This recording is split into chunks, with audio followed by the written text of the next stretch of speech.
Here in chapter 19.4, we're going to sum up and finish our international trade chapter.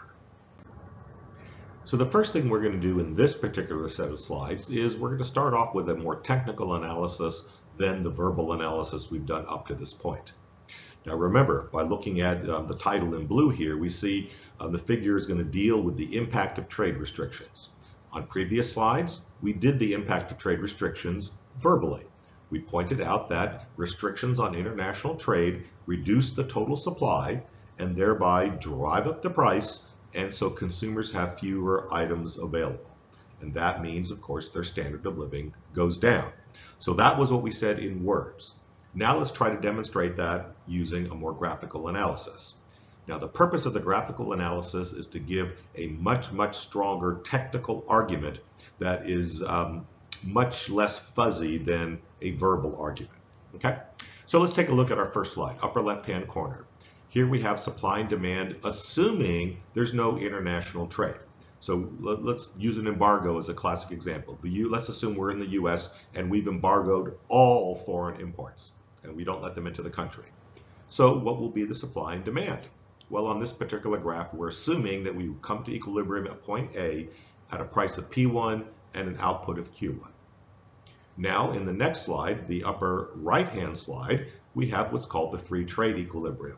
Now we dismantle all the embargoes and permit free trade to take place. Now you notice the supply curve, which used to be called S1, and in the upper right hand, it's still called S1, but it's a dashed line. That's because it no longer exists. Now we have supply not just from Ford, General Motors, and Chrysler of domestically produced cars. We now have a supply curve of all of the international car manufacturers, including Ford, General Motors, and Chrysler. So S2, the horizontal blue line you see in the upper right-hand graph, represents not only the production of Ford, General Motors, and Chrysler, but also includes the production of Toyota, Nissan, Honda, Kia, Hyundai, Mercedes, Volkswagen, BMW, and on, right? All the different car companies in the world that manufacture and export cars to the US. So you notice the supply curve is dramatically farther out to the right. As a matter of fact, it's actually gone horizontal. This is an argument that the entire world production is so great compared to just the American demand for cars that the world could supply cars at a price of P2 to the United States. Okay? So what does this mean? Now you notice that at a price of P2, what happens to domestic quantity output? We're going to call that Q with a sub D. The D refers to domestic production. What was domestic production before? Well, it's Q1. If you go look in the left-hand graph, you see Q1 is the equilibrium for domestic production. So what happened to domestic production of cars once we opened up to the entire world? Well, it obviously went down from Q1 to QD. What happened to total consumption? That would be Q2. You notice at the lower price, Americans buy more cars. And of course, they buy both more domestic cars and more foreign imported cars. So the total consumption of cars goes up to QD. This length right here, from here to here, represents imported cars. Because remember, we mentioned QD was the total quantity of American-made cars being produced, but if we're consuming Q2, then obviously the cars had to come from overseas. So the horizontal blue line from here to here represents imports. Now you notice the price of cars is dramatically lower and more people have more cars under free international trade than they do under a no trade situation. Now in the lower left-hand graph, what we're trying to show is what would happen if we imposed a tariff. Now in this particular case, the amount of the tariff is not as dramatic as what the embargo was. You notice here we've increased from the S2 supply curve, we've increased cost up to S3. Now remember, when you're going vertically with a supply curve, that's not an increase in supply, that's an increase in the cost of supply. So we would call that actually a reduction in supply. At the higher price of P3, you can see that the S3 supply curve lines up with the P3 price. What's going to happen? Well, first of all, what happens to domestic production? Well, the domestic production increases from QD up to QT. That would be from the domestic production under free international trade up to domestic production with the tariff. This exactly explains why domestic manufacturers want the tariff. Under the higher price, they can increase their own production. What does this do to foreign consumption? Well, as you can see, at the higher price forced by the tariff, the number of people buying imported cars goes down from Q2 to Q3. So remember, originally, this entire bar was the amount of foreign-produced cars sold in the U.S. Now we've shrunk it to this bar is the amount of foreign production sold into the United States. What happens to the price that people buy cars at? The prices are higher for everybody. And what happens to the total number of cars being purchased in the United States? That's going down. So that means that people have to hold, there's several ways in which you have fewer cars. One is instead of having a 2-car family, you're down to a 1-car family. Or it means that instead of trading your car in every 5 years, you have to hold on to it till it's 8 years old. Or if you normally hold on to a car for 10 years, you have to hold on to it for 13 years in order to get fewer people buying cars to squeeze the total amount of consumption from Q2 down to Q3. Bottom line, economists argue that the imposition of this tariff has now damaged the living standards of Americans. Americans pay higher prices and have fewer cars than they would have had if we'd stayed with the free market trade equilibrium. And then last but not least, the last graph is going to show what happens when you restrict the trade with a quota. Now remember, the quota was the numerical limit on imports. So remember, in this example, this dark blue horizontal line represents the total amount of imported goods. So you see here that we've deliberately constrained. It used to be this many goods. Now there's only this quantity of goods, and then the law kicks in and says, so no more imported cars. At this point, we cut off the imports. So what happens to the total amount of cars produced? Well, what you have here is the amount of imported cars plus the supply curve of domestic manufacturing. And you notice that's the same slope as our original S1 curve, because that's what American car companies are capable of doing. Now, if you take in the supply of American-produced cars plus the imported cars under the quota, you end up getting this particular supply curve. And that gives you an equilibrium at point D, doesn't it? Now you notice what's true about the prices of cars at point D. Well, obviously they've been pushed up to P4. So under a quota, Americans are paying a dramatically higher price for cars. So far, we've not said anything different than what we said before in previous slides. Imposing a tariff, a quota, any other kind of trade restriction will raise prices for consumers and restrict the total amount of whatever the item is for people's consumption, which was why economists generally condemn these sort of things. Even though it benefits a particular domestic manufacturer, it does more damage than it does good. Okay, now that I think we've pretty well made the argument in favor of free trade. Let's go back into the political issues and go back and talk about what are the barriers to trade and things like that. So not only do we have embargoes, tariffs, quotas as means of keeping foreign goods out of the U.S. market, let's talk about some other things that can be done as well. One of them is called a voluntary restraint agreement, or a VRA. Under this situation, two countries negotiate with each other and they voluntarily agree to reduce the volume of trade. Let's continue with our car example. The U.S. works out a VRA with Japan, where through essentially threatening the Japanese government, we get the Japanese government to quote-unquote muzzle their own car companies. And let's assume that Toyota normally sells 1 million cars a year in the U.S. They will now agree to only sell 700,000 cars in the U.S. So it's essentially the same effect as a quota, only it's imposed quote-unquote voluntarily. But of course, it's not truly voluntary. There's no reason to believe Toyota voluntarily accepted this. It's done under threat that if you don't voluntarily agree to it, the government will pass either a tariff or a quota or an embargo, and you'll be even worse off than if you simply voluntarily agree to this. So a voluntary restraint agreement is very similar to a quota, only it's done through a negotiation rather than unilaterally imposed. Now, oh, by the way, like I said, the analysis of the voluntary restraint agreement would be identical to the analysis of the quota or the tariff that we did on the previous slides. So now let's take a look at non-tariff barriers. Here's a really interesting way for governments to claim they're in favor of free trade, but in fact sneakily put in barriers to trade.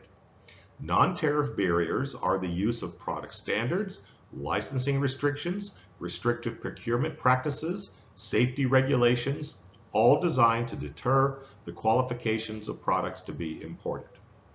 Let me just give you two quick examples. A few years ago, the United States had a problem with mad cow disease. Not a very big problem. England had it way worse. But in the United States, there was a handful of cows that came down with the mad cow disease. The Food and Drug Administration and the U.S. Department of Agriculture jumped on this immediately and had literally thousands of cattle rounded up, killed, and buried to make sure that there was no chance that this mad cow disease could spread to other cows.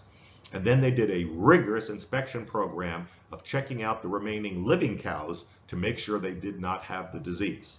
And of course, all of this was to protect the public, right? Americans eat tons of beef in the United States, but we also export a lot of beef outside of the United States. Now, it turned out that Japan deliberately used this example as a way to cut down on the amount of beef from the U.S. imported into Japan. Why?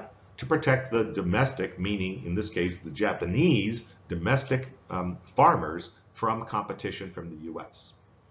One of the major problems Japan has is it's a small, rocky, highly mountainous island without a whole lot of open grazing land. Land is incredibly expensive in Japan. Therefore, cattle raised on land is very expensive in Japan, as you might suspect.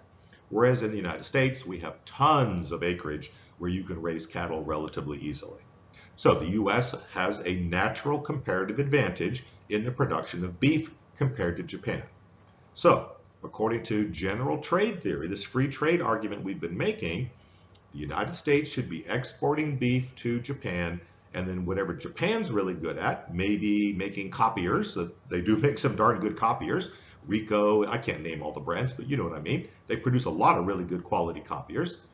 The theory of free trade says the U.S. should be exporting soybeans and beef to Japan, and Japan should be making Ricoh copiers and exporting them to the U.S., and both countries are able to consume beyond their own productive capacity.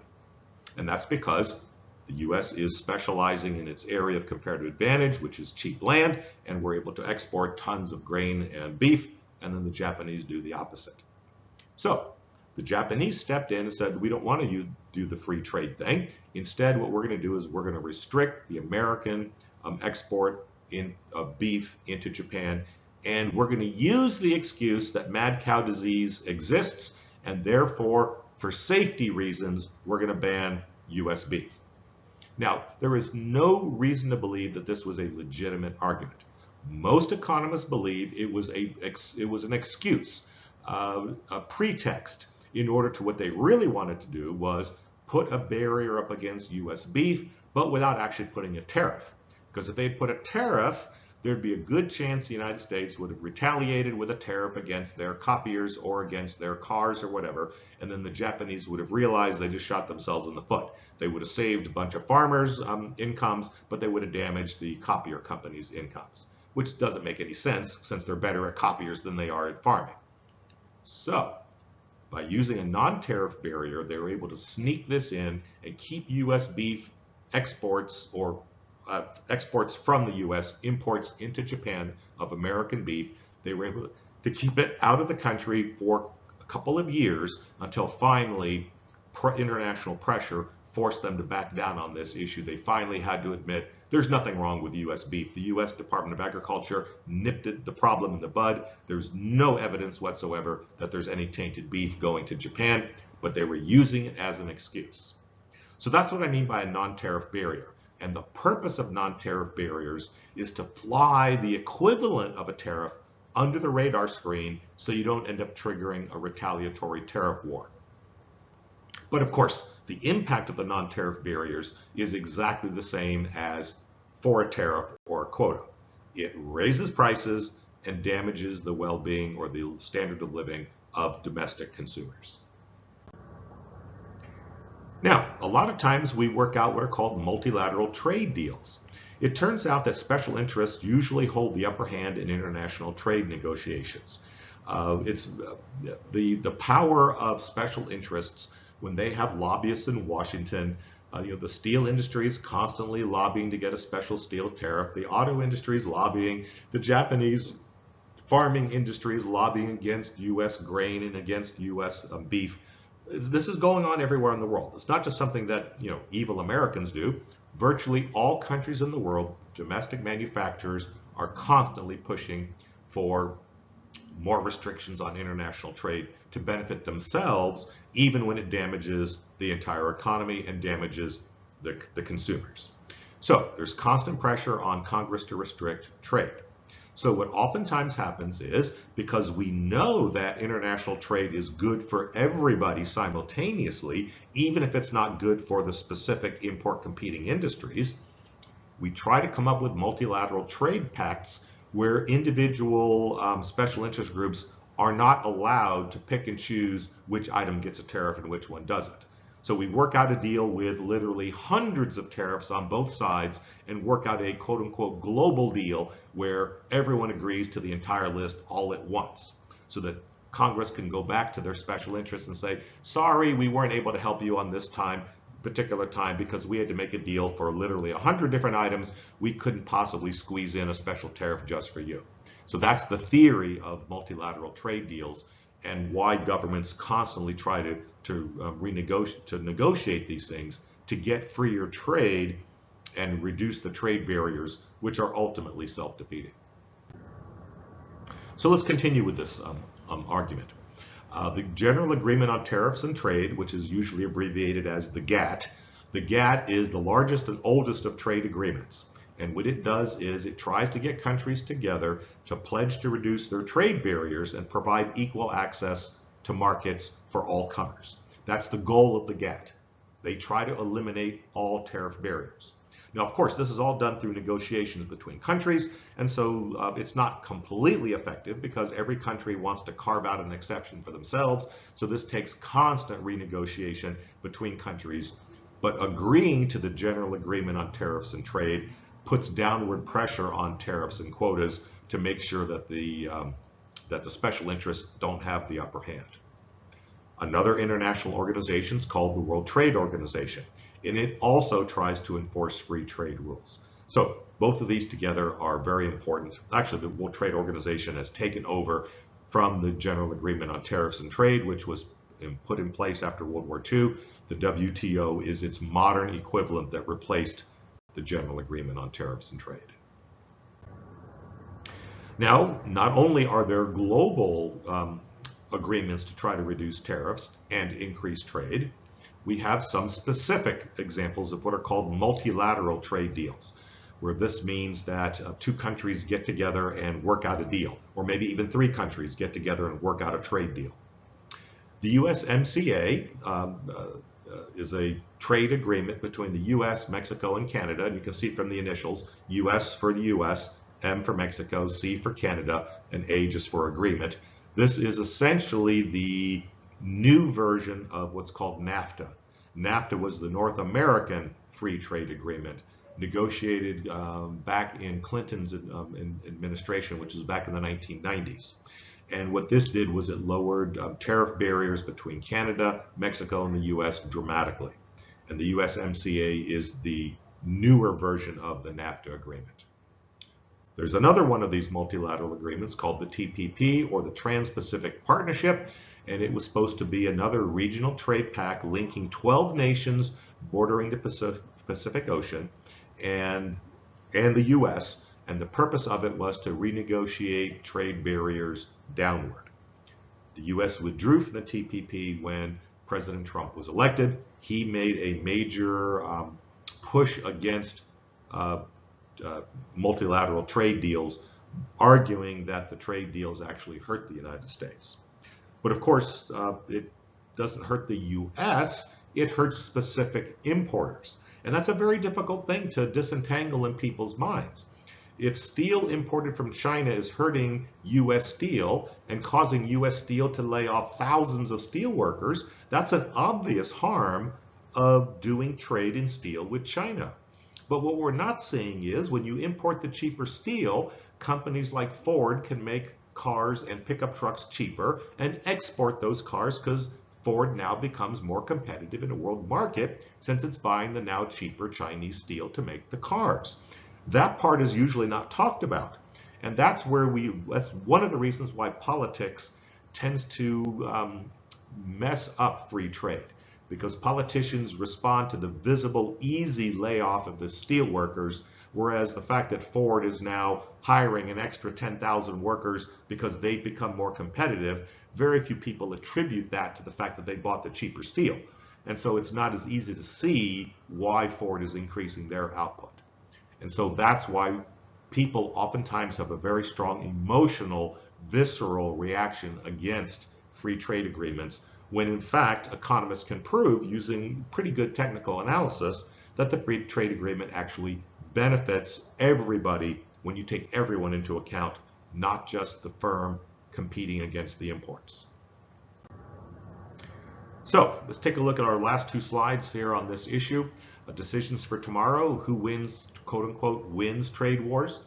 Well, it turns out that President Trump believed in raising tariffs when he first got into office, and he was quite popular for doing this. He put some major tariffs on the Chinese. 1,300 different products were referred to as unfair trading practices, and the US government put major tariffs on them. Of course, the Chinese retaliated and put their own tariffs, just as we predict would happen. What ended up happening? Well, the CBO, which stands for the Congressional Budget Office, estimated that this trade war reduced GDP growth by 0.3% in 2019. Now, 0.3% doesn't sound like a whole lot, but it's not 0.3% of the entire trade. It's of 0.3% of the growth in trade, rather growth in GDP. If GDP is growing by 3% a year, 0.3% is 10% of that growth. So 0.3 percentage points per year when you're growing at 3% is a pretty significant amount of growth.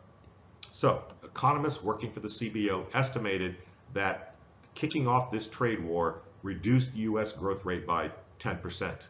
So really quite dramatic, not a small amount. So this is one of the reasons why economists are against most of these trade barriers. And then last but not least, it turned out that a ceasefire, in quote marks, is now been put in place. The US and China has now signed phase one of an agreement to roll back these tariffs on both sides. The US agreed that we'll cut back our tariffs on China. China will cut back its tariffs on the US, rethinking the trade, the disputed trade practices, and hopefully resurrect trade between the two countries. So there's always two pressures going on. There's the pressure for protectionism, triggered by the demands of the special interest group being harmed by trade, who wants to stop the trade, and the benefits of the free trade. Those two things are constantly in tension with each other. And as long as you recognize that and can explain it, you don't need to pick a side on this particular issue. As long as you can explain what the benefits of free trade are and why certain special interest groups oppose that free trade.